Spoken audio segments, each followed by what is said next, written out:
আমি একটি সুন্দর পিঠা তৈরি করছি, আপনারাও তৈরি করতে পারেন আমার সঙ্গে।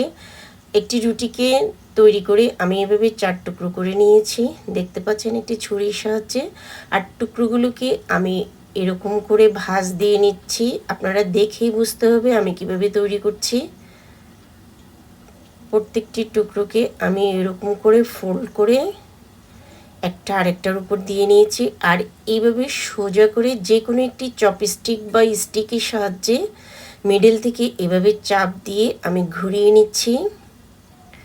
এখন আমি একটি একটি পার্টকে এভাবে এনে জোড়া লাগিয়ে দিচ্ছি, দেখতে পাচ্ছেন কেমন করে আমি ফোল্ড করছি। সুন্দর করে এভাবে ফোল্ড করে নিচ্ছি।